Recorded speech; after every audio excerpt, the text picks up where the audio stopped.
15 वर्ष ना सूर्यप्रकाश, ना मोकळी हवा, ना बाहेरचं जग. कल्पना करा, अशा खोलीत तुम्हाला बंद केलं तर काय होईल? पण एका महिलेने त्या अंधारालाच आपल्या कलेचं विश्व बनवलं आणि एक दिवस राष्ट्रपतींच्या हातून सन्मान मिळवला. तर कोण होत्या त्या? चला जाणून घेऊया. नमस्कार, मी काजल. फेरफटका न्यूज मध्ये तुमचं मनपूर्वक स्वागत. ही गोष्ट सुरू होते साधारण 1930च्या सुमारास छत्तीसगडच्या सरगुजा जिल्ह्यातील बुहपुत्रा नावाच्या एका छोट्याशा गावात. याच गावात सोनाबाईचा जन्म झाला. त्या दिसायला अत्यंत सुंदर आणि गुणी होत्या.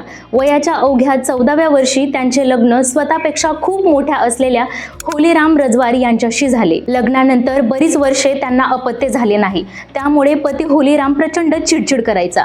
पुढे त्यांना एक मुलगा झाला, ज्याचे नाव दरोगा राम होते. पण सोनाबाईचे सौंदर्य आणि लोकांमध्ये होणारी त्यांचे कौतुक पाहून त्यांचा पती होलीराम अत्यंत संशयी आणि ईर्ष्याळू बनला. त्याचा संशय इतका वाढला की त्याने एक भयंकर निर्णय घेतला.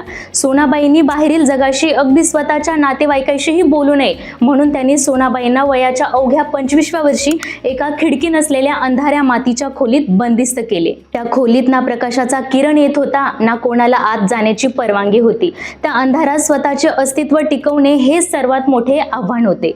पण सोनाबाईंनी हार मानली नाही. त्यांनी आपल्या लहान मुलाला खेळवण्यासाठी त्या खोलीच्या जमिनीची माती उकरून काढली आणि त्यापासून लहान लहान खेळणी, पक्षी आणि प्राणी बनवायला सुरुवात केली. रंग खरेदी करण्यासाठी त्यांच्याकडे पैसे नव्हते, पण त्यांनी घरातील हळद, मसाल्याचे पदार्थ, जडीबुटी आणि चूनखडी दळली आणि त्यापासून स्वतःचे नैसर्गिक रंग तयार केले. त्यांनी खोलीच्या भिंतीवर मातीचे अप्रतिम नक्षीकाम मूर्ती साकारल्या.